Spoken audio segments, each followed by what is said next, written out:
mga di pansit tatapos to ay mga di at tayo di hotel pato di Kalawagan pansit magasin tayo ako nakatalati kay mas na lagi kay pansit na dito sinig tayo na ako dito tayo na rin ako sa nagiging bagong kaibigan ko sa school. At unti-unti, nakalimutan ko na rin naman si Kuya Bong sa paglipas ng taon.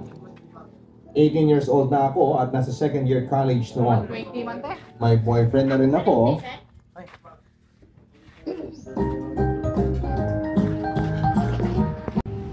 Nagkatawanan kami nito at nagkumustahan.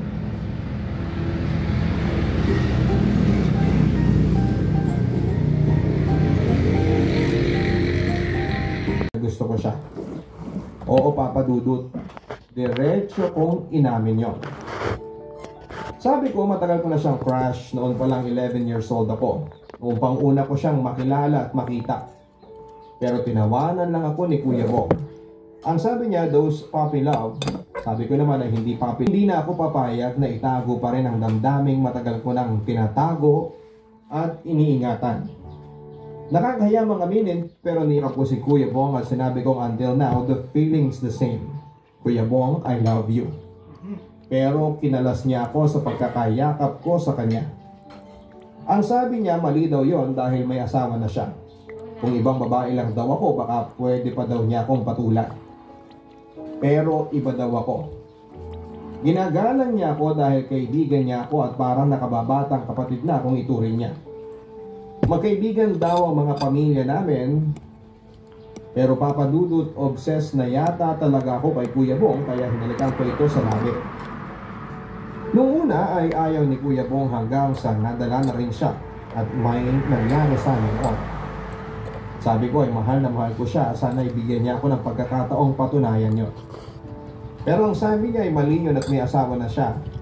Isa pa ay special daw ako sa kanya bilang isang kaibigan at mas nakababatang kapatid. Ginagalang daw niya ako dahil magkaibigan ang mga magulang namin, pero bingi na ako ng ang gusto ko lang ng mga sandaling yun ay mahalin siya. Kahit wala siyang nararamdaman sa akin ay okay lang, basta ang mahalaga ay naiparamdam ko na mahal ko siya. Wala nang ginagawa si Kuya Bong at tinanggap niya ako at tuluyan kami nagkaroon ng lihim na relasyon. Matapos na may mangyari sa amin. Papatudod alam ni Kuya Bong na may boyfriend ako, pero ang sabi ko ay hihiwalayan ko na si Ramon dahil mas mahal ko siya. Pero ayaw niya. Huwag ko daw iwan si Ramon. Mas okay na ganun lang kami dahil may asawa siya. At kung sakali baka hindi na daw ako makahanap ng katulad ni Ramon, super galit at mahal na mahal ako. Papadudot, hindi ko ganong kamahal si Ramon at okay lang sana sa akin mawala siya sa buhay ko. Basta nandyan si Kuya Bong. Siya ang mahal ko. Hindi ako manghihinayang na mawala si Ramon sa buhay ko. Ganyan ko kamahal si Kuya Bong, Papa Dudut. Madalas na nasa condo ako ni Kuya Bong. Doon kami nag-stay, lalo na kapag day off ko. Minsan kahit may work ako, after work ay nagpupunta ako sa kanya. Ibinapakita ko at pinaparamdam ko kay Kuya Bong how much I love him. Pag pupunta ako sa condo niya, namimili ako ng mga pagkain para sa kanya. Pinagluluto ko siya at inaasikaso na parang asawa. Binibilhan ko din siya ng mga mumunting regalo. Lahat ng alam ko makapagpapaligaya sa kanya ay ginagawa ko. Just to love you back. Masayang masaya ako, Papa Dudut, at laging inspirado. Alam mo yun, Papa Dudut, I'm in love at hindi basta in love. Sa buong buhay ko, yun na yata ang pinaka-intense na naramdaman ko sa isang lalaki. At yun ay kay Kuya Bong. Nayaan niya lang ako at alam kong napapasaya ko siya. Kahit na binigyan niya ako ng mga rules at limit hanggang ganun lang kami, yes, we have a relationship but only between me and him. Isang sekreto na relationship na kami lang dalawa ang dapat na makaalam. Hindi ako dapat na mag-demand sa kanya ng ganun din siya sa akin. Masakit pero handa akong isakripisyo yun alang-alang sa love na nararamdaman ko. Oo, pumayag ako sa mga consequences niya, pero in my mind ay umaasa ako na sa bandang huli ay pipiliin niya ako at mamahalin ng totoo. At in the end, Kami pa rin ang magkakasama hanggang sa huli. Papadudot, syempre nakahalata na si Ramon dahil nga ang buong atensyon ko at oras ko ay nababawasan sa kanya. Naghihinala na rin siya kung saan ako nagpupunta at parang nag-iiba na raw ako.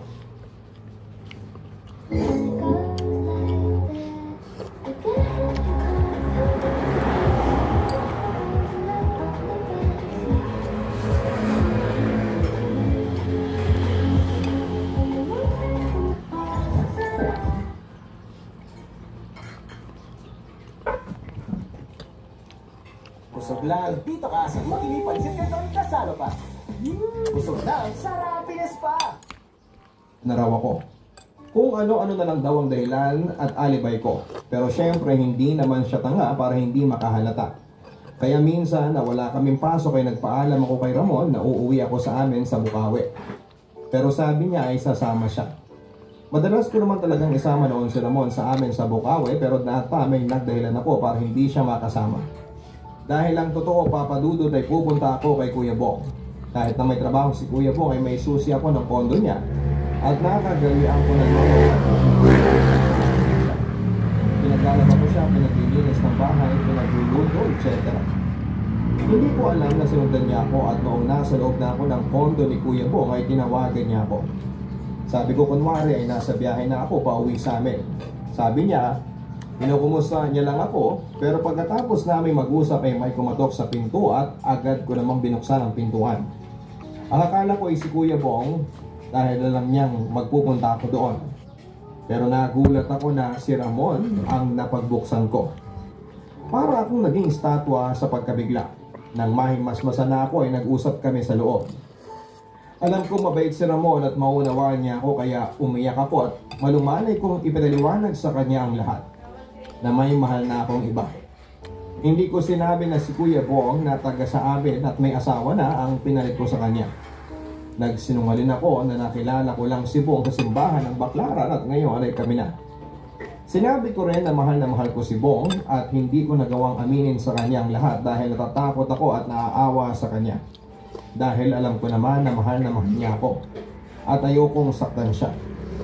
Umiyak din si Ramon at lumabas din lahat ng kinupin niyang galit sa akin. Sobrang sama ko daw. Lahat na ibinigay niya sa akin para lang maiparamdam niya na totoong nagmamahal siya sa akin at seryoso siya. Pero nagawa ko pa rin tumingin sa iba. Kulang pa daw ba lahat ng alam niyang nagawa niya sa akin? Ano daw bang meron kay Bong na wala sa kanya? Papadudod sa bandang huli ay nagmakaawa si Ramon na iwan ko na si Bong at magsimula muli kami ng panibagong kami. Kakalimutan namin ang lahat, mahal na mahal daw niya ako at gagawin daw niya ang lahat para sa akin. Pero papadudot mas pinili ko si Kuya Bong at ang sabi ko wala na akong nararamdamang pagmamahal sa kanya. Masaya na ako kay Bong ngayon. Hayaan na niya ako sa kung saan ako masaya. Sana ka po ay maintindihan niya ako. Lumuhod ako sa harapan niya habang umiiyak. Humingi ako ng tawad sa kanya na sana ay maintindihan niya ang lahat at pabayaan na niya ako. Sa bandang huli ay nagyakap din kami papadudot at nagkasundo na yon ang huling araw namin. Sobra akong naawa kay Ramon. Sobrang bait niya pero pinakawalan ko lang siya at binaliwala.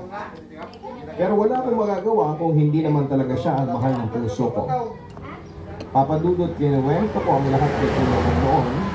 Noong una ay nag-alala siya dahil nalaman ni Ramon ang bahay niya. Baka daw manggulo yon sa kanya. Pero ang sabi ko ay hindi ganon si Ramon. Mabait ito at may isang salita. Siguraduhin ko lang daw na hindi na manggugulo pa sa amin si Ramon. Hindi daw kasi ako nag-iingat. Pero binaliwala ako lahat ng pagsisermon sa akin ni Kuya Bong. Sa isang banda ay nagtatampo ako papadudot. Akala ko kasi ay mas matutuwa pa si Kuya Bong na kahit ganoon ang aming sitwasyon ay mas pinili ko siya kesa kay Ramon. Pero sarili lang pala niya ang iniisip niya. Ang iniisip niya ay ang kapakanan niya na baka guluhin siya ni Ramon at malagay siya sa alanganin. Pero hinayaan ko na lamang siya. Ako naman ang may kagustuhan ng lahat kahit na ayaw akong tanggapin ni Kuya Bong noong una. At nagpumilit ako kaya wala akong karapatan na magtampo at magalit. Papadudot mas tumindi pa ang pagkahumaling ko kay Kuya Bong. Nandoon na nagsiselos ako kapag nalilate siyang umuwi sa bahay minsan. O kaya naman ay hindi niya nasasagot agad ang tawag ko at text. Kung ano-ano agad ang naiisip ko na baka may iba na siyang babae. Minsan pa nga ay may undertime pa ako para lang puntahan siya sa trabaho niya. O sundan kung nasaan man siya. Para ako noong tunay niyang asawa kung makapagselos. Sinisigurado ko kung totoo ba ang mga paalam niya. Hanggang minsan nga ay off ko at doon ako nagstay sa bahay ni Kuya Bong sa buong araw. Pero anong oras na, alas 9 na ay wala pa siya. Kung ano-ano na ang pumasok sa isipan ko na baka may kakaiba na siyang ginagawa at baka nang bababae na ito. Hindi rin niya sinasagot ang mga tawag ko at text. E noong dumating siya, inaway ko siya kaagad. Sa kagaling, kanina pa ako tawag ng tawag sa iyo at text ng text. Hindi ka man lang mag-reply kahit na isa. Para hindi ako nag-aalala sa lubong ko kay Kuya Bong. Pwede ba, Carol? Tingnan mo nga ako. Pagod ako, nandiyan ka na naman sa walang kakwenta-kwenta mong pagsiselos. Sagot naman niya sa akin. Bakit ba kasi lagi mong ginagawa sa akin to? Palagi mong ini-ignore mga tawag at text ko. Kahit man lang sana isang text, itigil na ako. Pero hindi mo magawa. Kaya ako nagkakaganito. Babe naman. Please naman, minsan naman, isipin mo naman yung nararamdaman ko. Kanina pa ako naghihintay sa'yo dito eh. Ninong ng legs? Ninong ng legs? Okay. Wala